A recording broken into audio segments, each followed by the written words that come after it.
I was 5 minutes away from shutting down the repair shop when the distress signal came through. Normally, I ignore them. Half the time, it's just some drunk smuggler frying their own ship trying to hotwire stolen cargo. But this one was different. The ship that crash-landed outside my station wasn't some rusted-out junker. It was sleek, midnight black, and humming with an energy signature that sent my scanners into a full-blown meltdown. And then the doors hissed open and they stepped out. 3 of them, blue-skinned, 7 feet tall, curves that could short-circuit an AI, and eyes that shimmered like nebulae. Every neuron in my brain screamed at me to say something smooth, something cool, something that would make me look like I had even an ounce of self-respect. Instead, I just stared like a stunned idiot as the lead one sauntered forward, her hips swaying like she'd practiced making mortals suffer. "You are the engineer?" she asked, her voice like honey laced with electricity. I cleared my throat, absolutely failing to play it cool.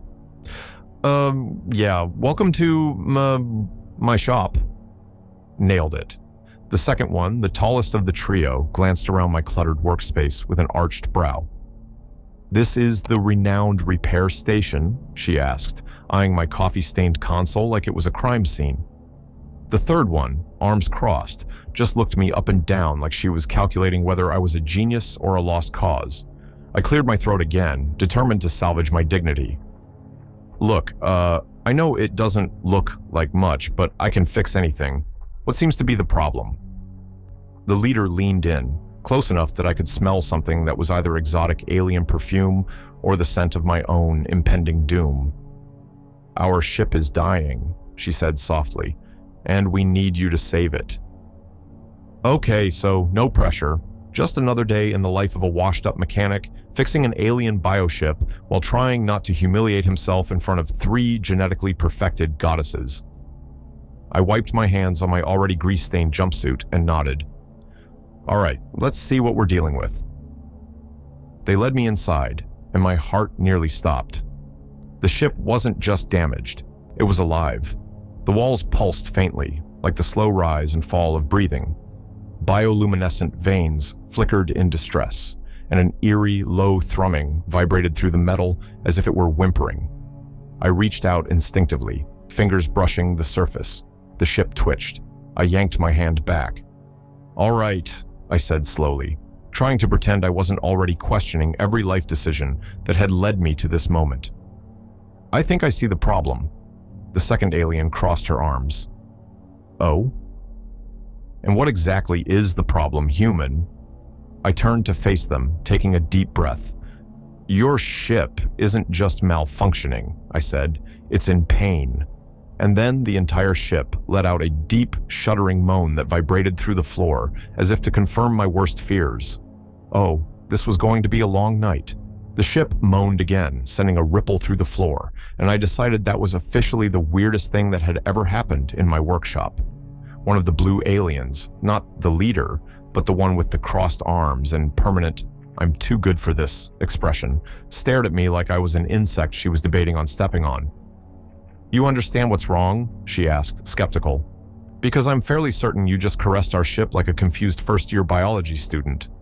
I straightened up, trying to pretend I hadn't just jumped a foot in the air at the ship's unexpected vocalization. "I diagnosed it," I corrected. "Big difference." I turned to the leader, who was still watching me with those impossibly glowing eyes. "Your ship isn't just breaking down. It's reacting to something, like it's stressed." She nodded solemnly. "Yes, we are being pursued." I blinked. "Excuse me?" "Our vessel suffered damage during an ambush. We evaded our attackers, but only barely. We require immediate repairs." I ran a hand down my face. "Right. So, just to recap, your ship is alive, it's wounded, and it's also having a full-blown panic attack. Fantastic." The tall one, who had been quietly assessing my every move, finally spoke. "Can you fix it or not, human?" I opened my mouth, about to give my usual "I can fix anything" speech, when the ship twitched again, this time sending out a faint pulse of energy that made every tool in my shop flicker, like someone had just hit the universe's dimmer switch. "Oh yeah, that's totally normal. The good news? I could probably fix the ship. The bad news? I had no idea how. Bioships weren't exactly standard repair jobs. I'd spent my career patching up rust buckets held together with duct tape in sheer desperation. This thing, it was breathing. I mean, yeah, I said, stalling for time, but it's gonna take some work. The leader nodded. Then do it. I held up a hand. Whoa, whoa, whoa. First, I need to know exactly what I'm dealing with. You said you were ambushed? By who? The room went uncomfortably silent. The leader exchanged glances with her two companions. The second one scoffed. He does not need to know that. If I'm fixing this thing, I do, I countered, because if they come looking for you, I'd like to know how fast I need to be running in the opposite direction. The leader exhaled. It was the Sovereign Fleet. I froze. The Sovereign Fleet? As in the Galactic Death Cult Sovereign Fleet? The same fleet that glassed an entire moon last year, just because someone looked at them funny? Yes, she said calmly. That one. I closed my eyes and took a slow, deep breath. Right. Okay. So just to clarify, I'm standing in a breathing ship that may or may not be bleeding, surrounded by 3 gorgeous blue aliens, while a homicidal warfleet is actively hunting you down? Correct. Cool, cool, cool, cool. That's a lot. I pinched the bridge of my nose. All right, I'm gonna need about 20 cups of coffee and a waiver, saying that when this all goes wrong, my death isn't technically my fault. The leader tilted her head. You will help us then?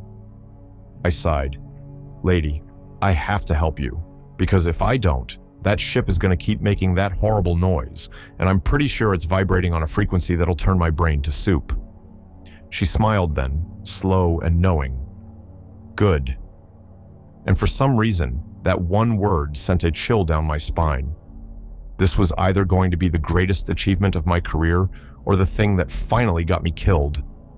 I cracked my knuckles, exhaled slowly, and stepped toward the pulsating alien spacecraft that was still humming like an overworked air conditioner. All right, sweetheart, I muttered, mostly to myself. Let's see where it hurts. The ship shivered. I flinched. One of the blue aliens, the one who looked like she'd rather be anywhere else, crossed her arms. Does he always talk to machines? She asked, unimpressed. The leader, standing with perfect stillness, observed me like I was an exotic specimen. Humans have strange rituals when they work. Yeah, well, you try fixing something that's bleeding energy without talking to it first, I shot back, prying open a panel that looked more like an organic rib cage than a hull component. Inside, instead of wires and circuits, I found nerves, tendons, some kind of bioluminescent spaghetti pulsing with light. Oh, fantastic. My day just kept getting weirder.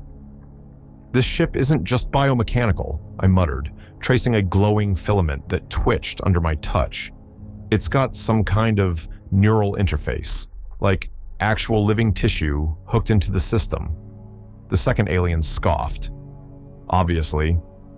Okay, Miss Attitude, forgive me for not having Alien Necrotech 101 on my resume.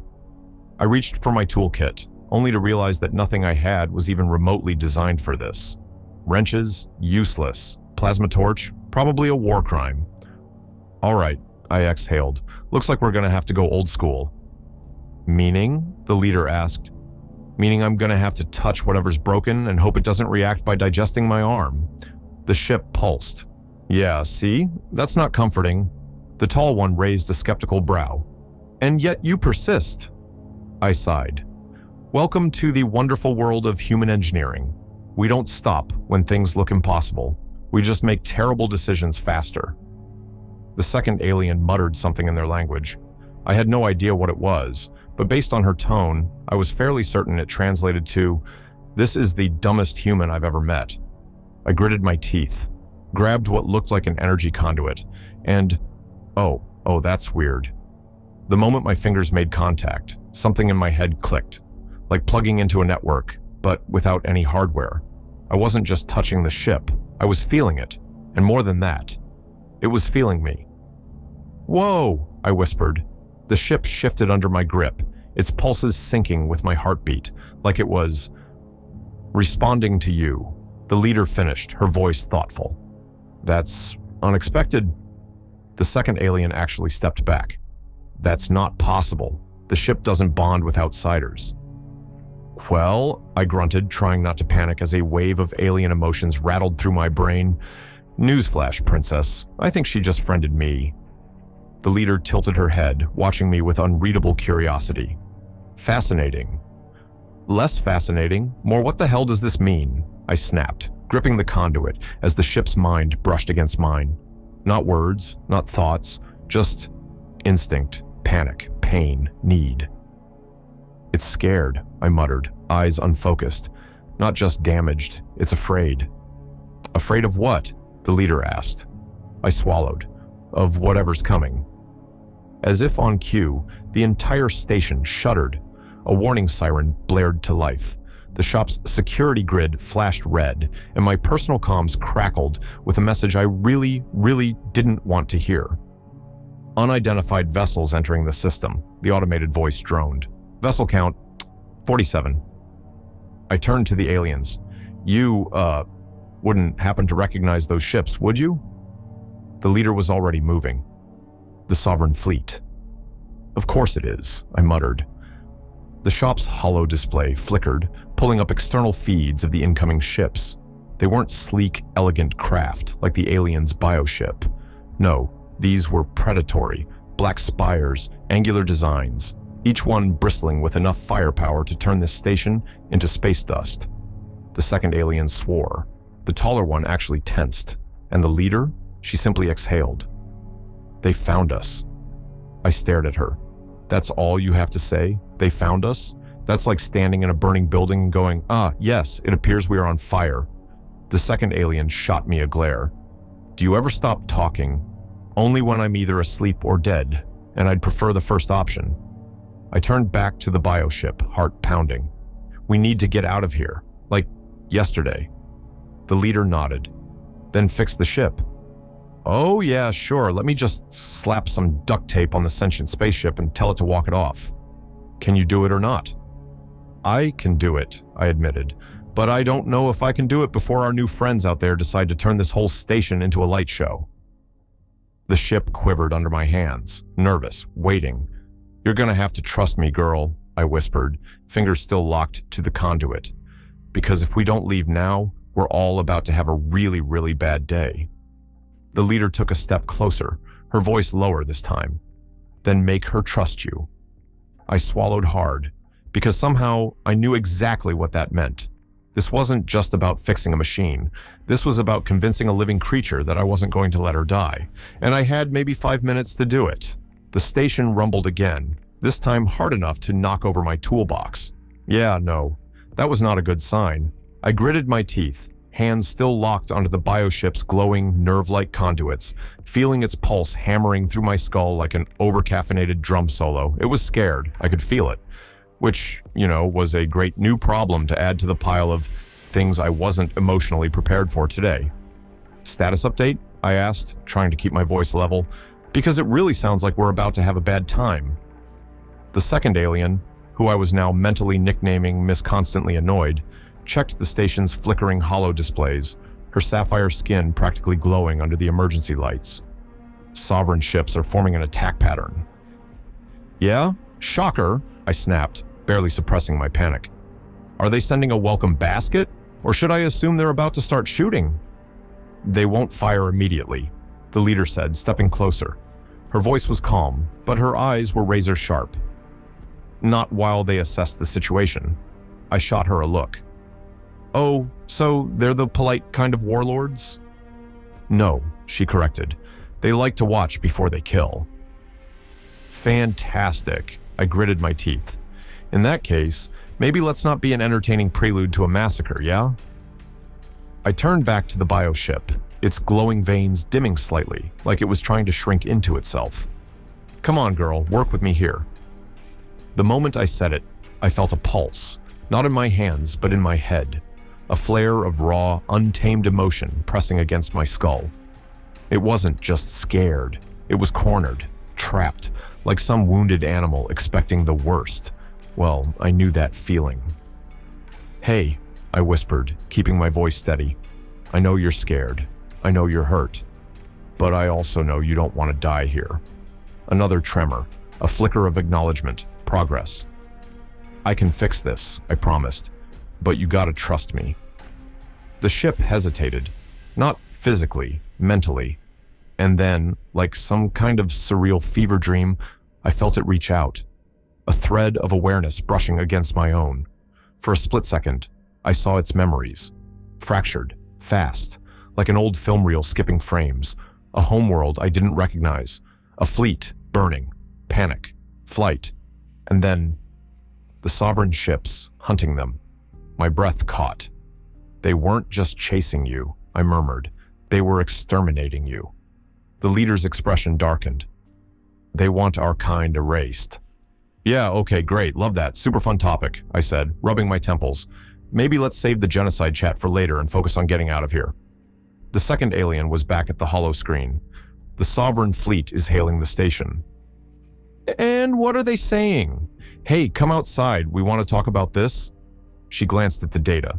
They're giving us 60 seconds to surrender before they open fire. I clenched my jaw. Well, that's generous. Another tremor rocked the station. The sovereign ships were getting into position. All right, girl, I murmured, gripping the conduit. This is it. We either go now or we don't go at all. The ship shuddered beneath me. Then suddenly, a pulse. Not panic this time, determination. And then everything clicked. The energy conduits surged. The bioluminescent filaments reactivated. A deep, low hum resonated through the hull, and the ship's damaged systems began reassembling themselves. My eyes widened. Oh, hell yes. The second alien practically stumbled back. How? I don't know, but I really hope it's not temporary, I said, scrambling up toward the now flickering cockpit interface. The ship was responding, faster than I expected. Can we launch? The leader asked, stepping beside me. I squinted at the data stream flowing across the alien control panels. Yes, kinda. That's not an answer. Yeah, well, welcome to mechanical improvisation. I threw a switch, and the ship's main drive roared back to life. We have thrust, but shields are barely at 30%, and weapons are still down. We don't need weapons, the leader said. We just need to run. The ship pulsed. Agreed. All right then, I muttered, locking in coordinates. Let's make some really bad decisions. I reached for the launch controls, and the station exploded, not fully, not yet. But a shockwave ripped through the docking bay as the Sovereign fleet opened fire, unleashing a full-scale orbital bombardment. The floor buckled, metal screamed. A firestorm of plasma tore through the structure, vaporizing the hangar behind us.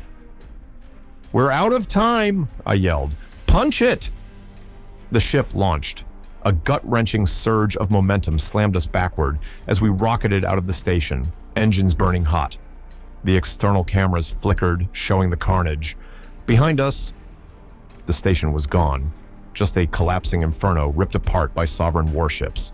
And we were now the single glowing target in a very, very angry fleet's crosshairs. I swallowed. So, anybody got a plan B? The leader's voice was perfectly calm. Yes. Oh, good. We just have to survive the next 5 minutes. I blinked, then sighed. I hate everything about that sentence. The ship screamed through space, alarms blaring as incoming projectiles streaked past, some missing by a hair, others glancing off our barely functional shields. The Sovereign fleet wasn't chasing us. They were hurting us, cutting off every escape vector with precision that made my stomach knot. You said we just had to survive 5 minutes, I yelled over the chaos, gripping the controls as the ship bucked under another near hit. I strongly feel like we're not going to make it that long. The leader, perfectly composed despite the literal death tornado outside, kept her gaze locked on the sensors. We will. Bold confidence, I muttered, banking hard left, as another plasma bolt barely missed our engines. Also, completely unfounded. Not unfounded, she corrected, just statistically unfavorable. Oh, well, that's so much better. The ship rattled violently, another impact.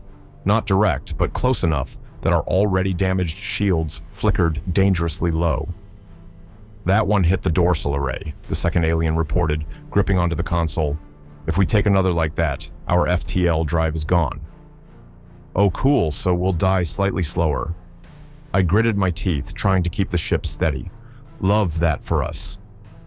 "Keep evading," the leader ordered, her fingers flying across the hollow interface. "I just need a few more seconds." "Yeah, funny thing about that," I shot back. "We're fresh out."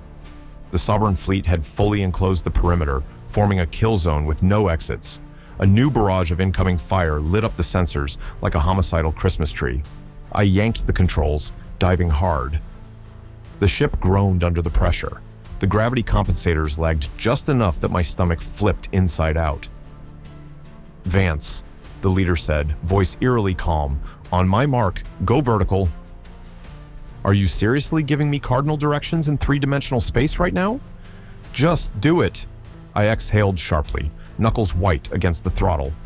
"I swear, if this kills us, mark." I pulled straight up, or at least the space equivalent of up. The Bioship lurched, engines straining as we shot directly out of the plane of battle, and suddenly, every Sovereign ship lost lock on us. The targeting systems scrambled. Their weapons, which had been perfectly synchronized, suddenly hesitated, just for a fraction of a second. But that was all we needed. "What the hell just happened?" I shouted. The leader's lips curled in a satisfied smirk. "Their targeting arrays are all slaved to a Central Command ship, which means they didn't account for an axis shift outside of their fire corridors. You hacked their fleet."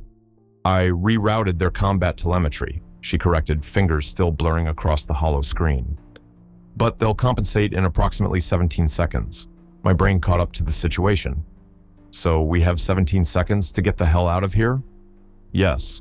"Oh, cool. Great." Another ship, one of the Sovereign command vessels, was reorienting fast, already adjusting its weapon systems.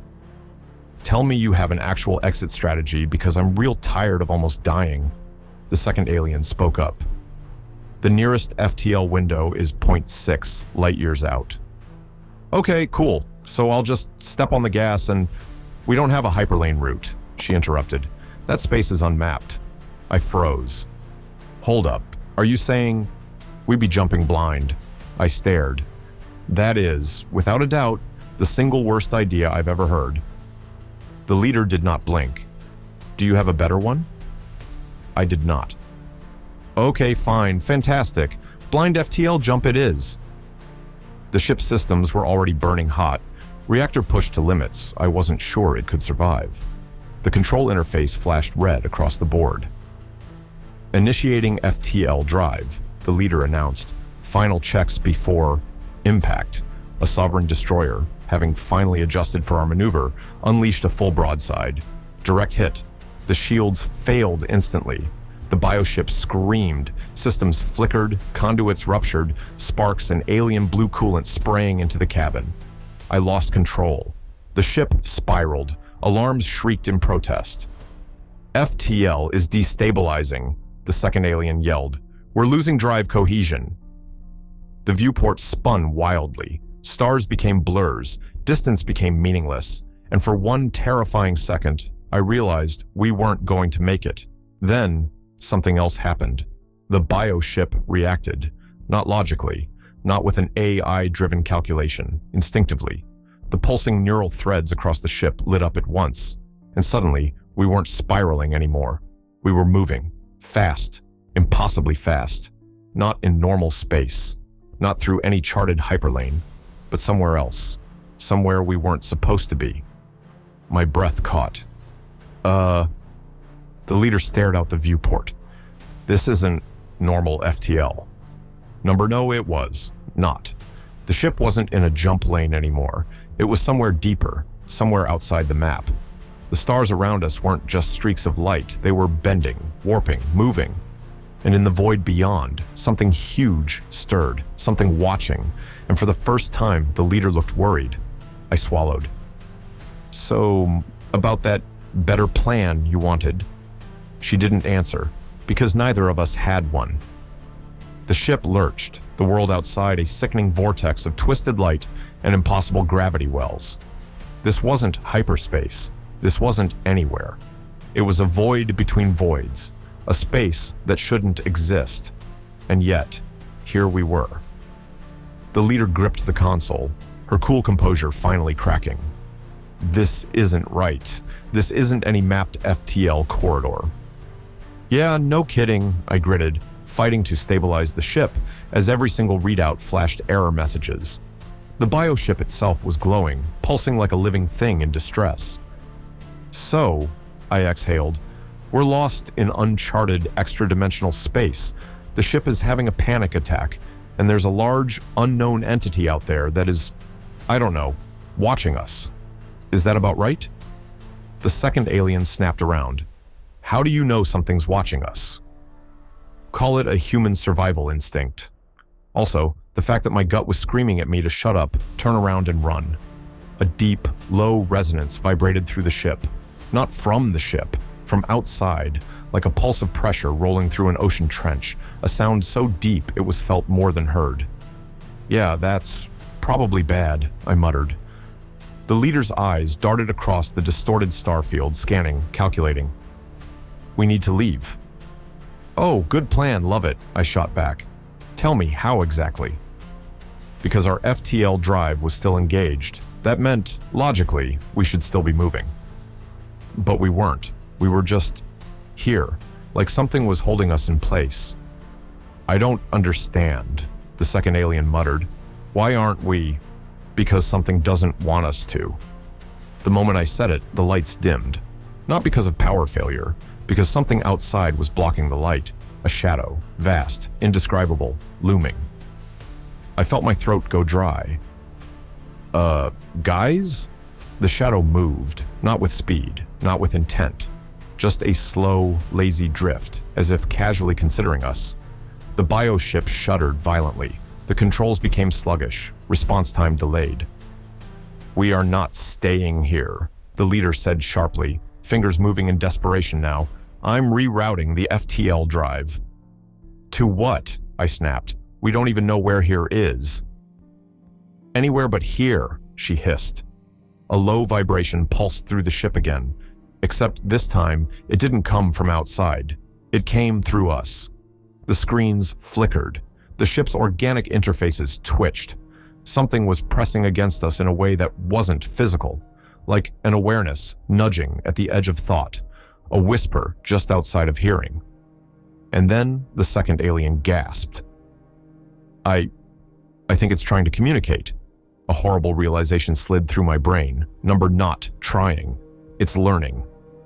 The ship pitched violently, not from an impact, from something else.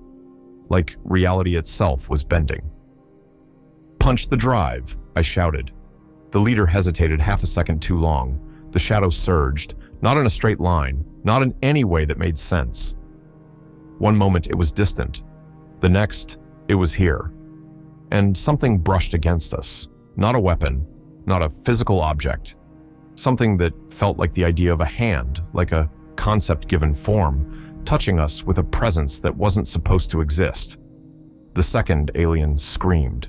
The bioship screamed, and then the ship reacted. Not with technology, not with logic, with instinct. The pulsing blue veins running through the hull lit up violently. The ship's organic interface flared, and suddenly, we were moving. The FTL drive overloaded. The world outside became an impossible streak of motion. The ship ripped itself free from whatever was holding us, and then...